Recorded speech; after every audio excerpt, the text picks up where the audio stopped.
ಬೆಂಗಳೂರಿನ ಇನ್ವೆಸ್ಟ್ ಕರ್ನಾಟಕದಲ್ಲಿ ವಿನೂತನವಾದಂಥ ಆವಿಷ್ಕಾರ ಒಂದು ಲಗ್ಗೆಯಿಟ್ಟಿದೆ. ನೋಡೋದಕ್ಕೆ ಮೆಟ್ರೋ ರೀತಿಯೇ ಕಾಣಿಸ್ತಾ ಇದೆ. ಅದನ್ನು ಹಾರಿಜೆಂಟಲ್ ಲಿಫ್ಟ್ ಅಂತಲೂ ಕೂಡ ಕರೀತಾರೆ. ಅದು ಯಾವ ರೀತಿ ಕಾರ್ಯ ಮಾಡುತ್ತೆ ನಿಮಗೆ ತೋರಿಸ್ತಾ ಹೋಗ್ತೇನೆ. ಸೇಮ್ ಮೆಟ್ರೋ ರೀತಿ ಯಾವ ರೀತಿ ನಾವು ಎಂಟ್ರಿ ಆಗ್ತಿರೋ ಅದೇ ರೀತಿ ಇದಕ್ಕೂ ಕೂಡ ಹೋಗಬೇಕಾಗುತ್ತೆ. ಅಂದರೆ ಬಹಳ ಮುಖ್ಯವಾಗಿ ಇದು ಕೂಡ ವಿದ್ಯುತ್ ಚಾಲಿತ ಮತ್ತು ಹವಾ ನಿಯಂತ್ರಣವನ್ನು ಕೂಡ ಒಳಗೊಂಡಿದೆ. ಅಂದರೆ ಈಗ ಈ ಒಂದು ಸ್ಪಾಟ್ಗೆ ಬಂದು ನಾವು ಅದನ್ನು ಇಲ್ಲಿ ಸ್ಲೈಡ್ ಮಾಡಬೇಕಾಗುತ್ತೆ. ಸೊ ಸ್ಲೈಡ್ ಮಾಡಿದ ನಂತರ ಅದು ಬರುತ್ತೆ. ಸೊ ಇದು ಸಾಮಾನ್ಯವಾಗಿ ಈ ಒಂದು ತಂತ್ರಜ್ಞಾನವನ್ನು ನಾವು ಕಾಲೇಜುಗಳಲ್ಲಿ ಮತ್ತು ಕ್ಯಾಂಪಸ್ಗಳಲ್ಲಿ, ರೆಸ್ಟೋರೆಂಟ್ಗಳು ಮತ್ತು ಹೋಟೆಲ್ಗಳು ಕೂಡ ಬಳಕೆ ಮಾಡ್ಬೋದು. ಈಗ ಅದನ್ನು ಆಪ್ರೇಟ್ ಮಾಡಿದ್ದಾರೆ. ಇಲ್ಲಿ ಸ್ಲೈಡ್ ಮಾಡಿದ ತಕ್ಷಣ ಈಗ ಒಂದು ವಿದ್ಯುತ್ ಚಾಲಿತ ವಾಹನವೂ ಕೂಡ ಬರುತ್ತೆ. ಸೊ ದೃಶ್ಯಗಳಲ್ಲೂ ತಾವು ಗಮನಿಸ್ತಾ ಇದ್ದೀರಾ ಅದು ಯಾವ ರೀತಿ ವರ್ಕ್ ಆಗ್ತಾ ಇದೆ ಅಂತ. ಸೊ ಸೇಮ್ ಮೆಟ್ರೋ ಹಳಿ ಯಾವ ರೀತಿ ಇರುತ್ತೋ ಅದೇ ರೀತಿಯಾದಂಥ ಹಳಿ ಕೂಡ ಇರುವಂಥದ್ದು, ಅದಕ್ಕೆ ವೀಲ್ ಕೂಡ ಇರುವಂಥದ್ದು, ಕಂಪ್ಲೀಟ್ ಆಗಿದ್ದು AC ಇಂದ ಕೂಡಿರುವಂಥದ್ದು. ಈ ಒಂದು ವಾಹನದಲ್ಲಿ 6 ರಿಂದ 8 ಜನ ಸಂಚಾರ ಮಾಡುವಂಥ ಕೆಪಾಸಿಟಿ ಇರುವಂಥದ್ದು. ನಾನು ನಿಮಗೆ ಅದನ್ನು ಹೋಗ್ತಾ ಇದ್ದೀನಿ ಅವ್ರು ಯಾವ ರೀತಿ ಕೆಲಸ ಮಾಡುತ್ತೆ ಅಂತ ನಾನು ಕೂಡ ಖುದ್ದೋಗಿ ಒಂದು ಪರಿಶೀಲನೆ ಕೂಡ ಮಾಡ್ತೀನಿ. ನೋಡಿ, ಈಗ ಗ್ಲಾಸ್ನ ಒಂದು ಡೋರ್ ಕೂಡ ಓಪನ್ ಆಗುತ್ತೆ. ಸೊ ಗ್ಲಾಸ್ ಡೋರ್ ಓಪನ್ ಆದಮೇಲೆ ಇಲ್ಲಿ ನಾವು ಬಂದು ಮತ್ತೆ ಈಗ ಎಲ್ಲಿಗೆ ಹೋಗಬೇಕು ಅಂತ ಅಲ್ಲಿ ಒಂದಿಲ್ಲಿ ಡಿಸ್ಪ್ಲೇ ಇದೆ. ಡಿಸ್ಪ್ಲೇನಲ್ಲಿ ನಾವು ಪಾರ್ಕಿಂಗ್ ಹೋಗ್ಬೇಕಾದ್ರೆ ಪಾರ್ಕಿಂಗನ್ನು ಮೆನ್ಷನ್ ಮಾಡಬೇಕಾಗುತ್ತೆ. ಪಾರ್ಕಿಂಗ್ ಹೋಗಬೇಕಾಗುತ್ತೆ. ಈಗ ನಾವು ಪಾರ್ಕಿಂಗ್ಗೆ ಹೋಗ್ತಾ ಇದ್ದೀವಿ. ನಾವು ಟವರ್ 1 ಅಂದರೆ ವಾಪಸ್ ರಿಟರ್ನ್ ಬರ್ತೀವಿ. ಪಾರ್ಕಿಂಗ್ ಅಲ್ಲೇ ನಿಲ್ಬೇಕಾಗುತ್ತೆ. ಟವರ್ 1ನ ಚೂಸ್ ಮಾಡ್ತಾ ಇದ್ದೀನಿ. ಮತ್ತೆ ಇಲ್ಲೂ ಕೂಡ ಸ್ಲೈಡ್ ಮಾಡಿದ್ರೆ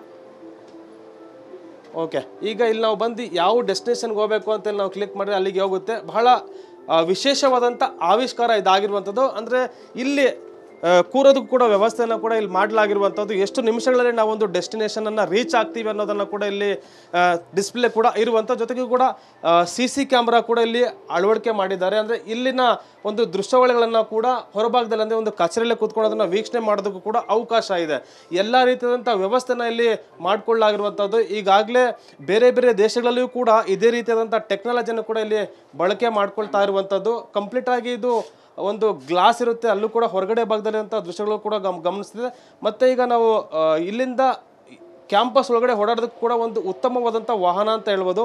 ಸೊ ಇದು ನೋಡ್ತಿದ್ದೀರಾ ಯಾವ ರೀತಿ ಕೆಲಸ ಮಾಡ್ತಾ ಇದೆ ಮತ್ತು ಯಾವ ರೀತಿ ಹೋಗ್ತಾ ಇದೆ ಅಂತ. ನೋಡೋದಕ್ಕೆ ಮೆಟ್ರೋ ರೀತಿಯೇ ಕಾಣಿಸ್ತಾ ಇದೆ, ಆದರೆ ಇದು ಮೆಟ್ರೋ ಅಲ್ಲ, ಹಾರಿಜೆಂಟಲ್ ಲಿಫ್ಟ್ ಅಂತಲೂ ಕೂಡ ಕರೀತಾರೆ. ಸೊ ಇದ್ರ ಬಗ್ಗೆ ಮಾತಾಡೋಕೆ ನನ್ನ ಜೊತೆ ಈಗ ಈ ಒಂದು ಪ್ರೋಗ್ರಾಮ್ನ ಮ್ಯಾನೇಜರ್ ಆದಂಥ ಪ್ರಣಾಮ್ ಇದ್ದಾರೆ. ಅವ್ರನ್ನ ನಾನು ಮಾತಾಡಿಸ್ತಾ ಹೋಗ್ತೇನೆ ಯಾವ ರೀತಿ ಕೆಲಸ ಮಾಡುತ್ತೆ ಏನು ಇದ್ರ ಬಗ್ಗೆ ಅಂತ.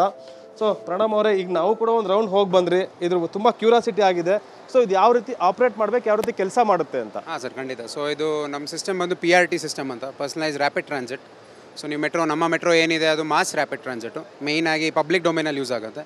ನಮ್ಮದು ಹವೆವರ್ ತುಂಬ ವರ್ಸಟೈಲ್ ಆಗಿದೆ. ಪಬ್ಲಿಕಲ್ಲೂ ಯೂಸ್ ಆಗುತ್ತೆ, ಪ್ರೈವೇಟಲ್ಲೂ ಯೂಸ್ ಆಗುತ್ತೆ. ಪ್ರೈವೇಟಲ್ಲಿ ಹೇಗೆ ಅಂತ ಕೇಳ್ತೀರಾ, ಈ ದೊಡ್ಡ ದೊಡ್ಡ ಪ್ರೈವೇಟ್ ಕ್ಯಾಂಪಸಸ್ ಆಗಲಿ ಅಥವಾ tech parks, business tech parks ಆಗಲಿ ಅಥವಾ ಈ ಥರ ಕನ್ವೆನ್ಷನ್ ಸೆಂಟ್ರ್, ಇವತ್ತೇ ಇಷ್ಟು ದೊಡ್ಡ ಸಭೆ ಏನು ಸೇರಿದೆ, ನೀವು ನಿಮ್ಮ ಗಾಡಿನ ಎಲ್ಲೋ ಪಾರ್ಕ್ ಮಾಡಿರ್ತೀರ, ಇಲ್ಲಿ ತನಕ ನಡ್ಕೊಂಡು ಬಂದಿರೋಕ್ಕೇನೋ ಒಂದು ಅರ್ಧ 1 ಕಿಲೋಮೀಟರ್ ಆಗಿರುತ್ತೆ, ಅಂಥ ಕಡೆ ಪ್ರೈವೇಟ್ ಅಂತ ಹೇಳ್ಬೋದು. ಪಬ್ಲಿಕ್ ಅಂತ ಬಂದಾಗ ಸರ್, ಈಗ ನಮ್ಮ ಮೆಟ್ರೋ ಆಲ್ರೆಡಿ ಇದೆ. ಮೆಟ್ರೋ ಫೀಡರ್ ಬಸ್ಸಸ್ ಎಲ್ಲಿ ಸೌಲಭ್ಯ ಇದೆಯಲ್ಲ, ಅದು ಮೆಟ್ರೋ ಸ್ಟೇಷನಿಂದ ಒಂದು ಬಸ್ ಸ್ಟಾಪ್ಗೆ, ಅಲ್ಲಿ ಕೂಡ ನಾವು ಆ ಲಾಸ್ಟ್ ಮೈಲ್ ಕನೆಕ್ಟಿವಿಟಿನ ಕೊಡ್ಬೋದು. ಈಗಲೂ ಕೂಡ ಬಸ್ಗಳಿದೆ, ಮೆಟ್ರೋ ಇದು ಫೀಡರ್ ಬಸ್ಸಸ್ ಇದೆ. ಬಟ್ ಅದು ಫುಲ್ ಸ್ಕೆಡ್ಯೂಲಲ್ಲಿರುತ್ತೆ ಸರ್, ಮತ್ತು ತುಂಬ ಲೋಡು ಆಗುತ್ತೆ BMTC ಮೇಲೆ. ಯಾಕೆಂದರೆ ಒಬ್ಬರು ಇರ್ಬೋದು, ಇಬ್ಬರು ಇರ್ಬೋದು, ಪೂರ್ತಿ ಜನ ಇದ್ರೂ ಆ ಬಸ್ಸು ನಿರಂತರವಾಗಿ ಸಂಚಲನ ಆಗ್ತಾನೇ ಇರಬೇಕು. ನಮ್ದು ಹಾಗಲ್ಲ, ಆನ್ ಡಿಮ್ಯಾಂಡ್. ನೀವೇ ನೋಡ್ದಂಗೆ ಜಸ್ಟ್ ಒಬ್ಬ ವ್ಯಕ್ತಿ ಬರಬೇಕು. ಮತ್ತು ನೀವು ರೈಟ್ಲಿ ಹೇಳ್ದಂಗೆ ಕೂಡ ಇದು ಹಾರಿಜಾಂಟಲ್ ಲಿಫ್ಟ್. ಹೇಗೆ ನೀವು ಲಿಫ್ಟ್ ಮುಂದೆ ಬಂದು ಲಿಫ್ಟಿಗೆ ಕರಿತೀರೋ ಅದೇ ಥರ ಜಸ್ಟ್ ಅವ್ರು ಬರಬೇಕು ಆನ್ ಡಿಮ್ಯಾಂಡ್. ಪಾಡಿಗೆ ಕರಿತೀರಾ, ಪಾಡ್ ಅಂತ ಕರೆಯೋದು ನಮ್ಮ ವೆಹಿಕಲ್ನ ನಾವು, ಪಾಡಿಗೆ ಕರಿತೀರಾ, ಅದು ಬರುತ್ತೆ. ಬಂದ ಕೂಡಲೇ ಲಿಫ್ಟ್ ಒಳಗೂ ನೀವು ಹೇಗೆ ಯಾವ ಫ್ಲೋರ್ ಹೋಗಬೇಕು ಅನ್ನೋದು ಸೆಲೆಕ್ಟ್ ಮಾಡ್ತೀರೋ, ಡೆಸ್ಟಿನೇಷನ್ ಕೂಡ ಹಾಗೆ ಇಲ್ಲಿ ಸೆಲೆಕ್ಟ್ ಮಾಡ್ತೀರಿ ಸರ್. ಮತ್ತು ಈ ಪ್ರೈವೇಟ್ ಆ್ಯಂಡ್ ಪಬ್ಲಿಕ್ ಅಲ್ಲದೆ ನಮ್ಮದು ಮೇಜರ್ ಯೂಸ್ ಕೇಸ್ ಅಂತ ಏನಿದೆ ಅದು ಏರ್ಪೋರ್ಟ್ಸ್ಗೆ sir, terminal to terminal connect ಮಾಡೋಕ್ಕೆ. ಎಷ್ಟೊತ್ತು ಚಾರ್ಜ್ ಮಾಡಬೇಕಾಗುತ್ತೆ? ಒಂದ್ಸತಿ ಚಾರ್ಜ್ ಫುಲ್ ಆದರೆ ಎಷ್ಟೊತ್ತರೆಗೂ ಅದನ್ನು ಯೂಸ್ ಮಾಡ್ಕೊಳ್ಬೋದು? ಎಷ್ಟು ಕಿಲೋಮೀಟರ್ವರೆಗೂ ಇದ್ರ ವೇಗ ಹೋಗುತ್ತೆ ಅಂತ? ನಮ್ಮ ಡೆಮೋ ಪರ್ಪಸಸ್ಗೆ ಸರ್, ಇವಾಗ ನಾವು ಇದೇನೊಂದು 20 ಮೀಟ್ರ್ ಇದೆ ಅಂತ ಅಂದ್ಕೊಳ್ಳಿ, ನಾವೇನು ಜಸ್ಟ್ 1 hour ಚಾರ್ಜ್ ಮಾಡಿದ್ರೆ ಇಡೀ ದಿವಸನೂ ಟ್ರಾವೆಲ್ ಮಾಡ್ತಾ ಇರ್ಬೋದು, ತೊಂದರೆ ಇಲ್ಲ. ಈಗಾಗಲೇ ಈ ಟೆಕ್ನಾಲಜಿನ ಯಾವ ದೇಶದಲ್ಲಿ ಅಡಾಪ್ಟ್ ಮಾಡ್ಕೊಂಡಿದ್ದಾರೆ, ಯಾವ ದೇಶದಲ್ಲಿ ಈಗ ಸಂಚಾರ ಆಗ್ತಾ ಇದೆ ಇದು? ಹೌದು ಸರ್, ನಮ್ಮದು ಬೆಂಚ್ ಮಾರ್ಕ್ ಬಂದು ನಾವು ಅಲ್ಟ್ರಾ PRT ಅಂತ ಒಂದು ಸಂಸ್ಥೆ ಇದೆ, ಅದು ಲಂಡನ್ ಹೀತ್ರೋ ಬ್ರಿಡ್ಜ್ ಏರ್ಪೋರ್ಟಲ್ಲಿ 2000ದಿಂದನೂ ಚಾಲ್ತಿಯಲ್ಲಿದೆ ಸರ್. ಪ್ರಮುಖವಾಗಿ ಏರ್ಪೋರ್ಟನ್ನು ಹೊರತುಪಡಿಸಿ ಬೇರೆ ಯಾವ ಕ್ಷೇತ್ರದಲ್ಲಿ ಇದನ್ನು ಬಳಕೆ ಮಾಡ್ಕೋಬೋದು, ಇದ್ರ ಯೂಸಸ್ ಎಲ್ಲಿ ಜಾಸ್ತಿ ಇರುತ್ತೆ ಅಂತ? ಖಂಡಿತ ಸರ್, ಅದೇ ನಾನು ಮೊದಲೇ ಹೇಳ್ದಂಗೆ ನಮ್ಮ ಪ್ರಾಡಕ್ಟ್ ತುಂಬ ವರ್ಸಟೈಲ್ ಇದೆ. ನಾವು ಪ್ರೈವೇಟ್ ಆಗಲಿ ಪಬ್ಲಿಕ್ ಆದರೆ ಎಲ್ಲಾದ್ರೂ ನಮ್ಮದು ಕಸ್ಟಮೈಸ್ ಮಾಡ್ಬೋದು ನಮ್ಮ ಪ್ರಾಡಕ್ಟ್ನ. ಇವಾಗ ನಾನು ಆಗಲೇ ಹೇಳ್ದಂಗೆ ಲಾರ್ಜ್ ಕ್ಯಾಂಪಸಸ್ಸು, ಟೆಕ್ ಪಾರ್ಕ್ಸು ಎಲ್ಲ ಆಗಿದೆ ಸರ್. ನಮಗೆ ಆ್ಯಕ್ಚುಲಿ ಕೆಲವು ಕ್ವೈರೀಸ್ಗಳು ಬಂದಿದೆ. ಈ ಥರ ತುಂಬ ದೊಡ್ಡ ಪ್ರೈವೇಟ್ ಪ್ರಾಪರ್ಟಿ ಓನರ್ಸ್ ಇರ್ತಾರಲ್ಲ, ಈಗ ರೆಸಾರ್ಟ್ ಆಗಲಿ ಅಂಥ ಕಡೆ ಅಥವಾ ಅಮ್ಯೂಸ್ಮೆಂಟ್ ಪಾರ್ಕ್ಸೂ ಕೆಲವ್ರು ಬಂದಿದ್ದಾರೆ. ಅಂಥ ಕಡೆ ಇವಾಗ ಟೂರಿಸ್ಟ್ ಅಟ್ರಾಕ್ಷನ್ ಥರನೂ ಆಗುತ್ತೆ. ಪ್ರೈವೇಟ್ ಪ್ರಾಪರ್ಟೀಸ್ ಎಲ್ಲನೂ ಈ ಥರ ಹಾಕಿ ಅಥವಾ ರೆಸಾರ್ಟ್ಸಲ್ಲಿ ಹಾಕಿಬಿಟ್ರೆ, ಒಂದು ಎಲಿವೇಟೆಡ್ ಪ್ಲಾಟ್ಫಾರ್ಮಲ್ಲಿ ಈ ಥರ ಪಾಡ್ನ ಬಿಟ್ಟರೆ ಅವ್ರದ್ದು ಒಳ್ಳೆ ಒಂದು ವ್ಯೂನೂ ಸಿಗುತ್ತೆ ಪ್ರಾಪರ್ಟಿದು. ಹಾಗೆ ಸರ್ ತುಂಬ ವರ್ಸಟೈಲ್ ಇದೆ ನಮ್ಮ ಪ್ರಾಡಕ್ಟ್. ಈಗ ಗೌರ್ಮೆಂಟ್ಗೆ ನಾನು ಅಪ್ರೋಚ್ ಮಾಡಿದ್ರೆ ಪರ್ಮಿಷನ್ ಸಿಕ್ಕಿದೆ, ಅಲ್ಲಿ ತನಕ ಬಂದಿದೆ ಆವಿಷ್ಕಾರ ಅಂತ. ಹೌದು ಸರ್, ಇದು ನಮ್ಮ ಫಸ್ಟ್ ಇವೆಂಟ್ ಈ ಥರ ಆ್ಯಕ್ಚುಲಿ. ಒಂದು ಎಕ್ಸ್ಪೋಗೆ ಫಸ್ಟ್ ಟೈಮ್ ಬರ್ತಾ ಇರೋದು. ಒಳ್ಳೆ ಫೀಡ್ಬ್ಯಾಕು ಸಿಗ್ತಾ ಇದೆ. ನಿನ್ನೆ ಕೆಲವರು ಮಂತ್ರಿಗಳು ಎಲ್ಲನೂ ಕೂಡ ಬಂದಿದ್ದರು. ತುಂಬ ಖುಷಿಯಾಯಿತು. ಸತೀಶ್ ಜಾರಕಿಹೊಳಿ ಸರ್ ಅವರು ಮತ್ತು ನಾಗರಾಜ್ ಯಾದವ್ ಅಂತ MLC ಅವರು ಬಂದಿದ್ದರು. ತುಂಬ ಅವರೂ ಇಷ್ಟ ಆಗಿದೆ ಅವ್ರಿಗೂ. ಸೊ ಇದೇ ಥರ ಸರ್, ಇನ್ನೂ ಬೆಂಬಲ ಬೇಕು. ಇನ್ನೂ ಸುಮಾರು ಸರ್ಕಾರದಿಂದ ಸಪೋರ್ಟು ಮತ್ತು ಆಶೀರ್ವಾದ ಖಂಡಿತ ಬೇಕು ಸರ್. ಪರ್ಚೇಸ್ ಮಾಡ್ತಾರೆ ಅಂತ ಅಂದ್ಕೊಳ್ಳಿ, ಅವ್ರಿಗೆ ಎಷ್ಟು ಕಾಸ್ಟ್ ಬೀಳುತ್ತೆ ಹೇಗೆ ಅಂತ?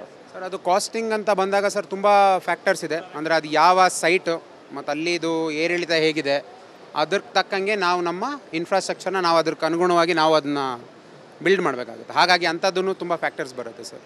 ಹಾಗೆ ಅಂದರೆ ಒಂದು ಕಟ್ ಪ್ರೈಸ್ ಅಂತ ಕೊಡೋಕ್ಕಾಗಲ್ಲ, ಕಷ್ಟ ಆಗುತ್ತೆ. ಇಲ್ಲಿ ರೆಸ್ಪಾನ್ಸ್ ಯಾವ ರೀತಿ ಇದೆ ಅಂದರೆ ಇನ್ವೆಸ್ಟ್ ಕರ್ನಾಟಕ ಇದರಲ್ಲಿ ಅಂತ? ಹೌದು ಸರ್, ತುಂಬ ಆ್ಯಕ್ಚುಲಿ ತುಂಬ ಹೆಲ್ಪ್ಫುಲ್ ಆಗಿದೆ, ತುಂಬ ಚೆನ್ನಾಗಿದೆ ಸರ್. ನಮಗೇನು ಸಿಗ್ತಿದೆಯಲ್ಲ ರೆಸ್ಪಾನ್ಸು, ಮತ್ತು ನೀವು ಬೇರೆ ಕಡೆ ಎಲ್ಲೂ ನೋಡ್ದಂಗೆ ಕೂಡ ನಮ್ದು ಒಂದೇ ಅಂತ ಹೇಳ್ಬೋದು. ಲೈವ್ ಡೆಮೋ ಅಂತ ನಾವೇನು ತೋರಿಸ್ತಾ ಇದ್ದೀವಿ, ರೈಡ್ ಥರ ಏನು ಕೊಡ್ತಾ ಇದ್ದೀವಿ. So the feedback has been really good sir. ಹೌದು, ಥ್ಯಾಂಕ್ ಯು ಸರ್.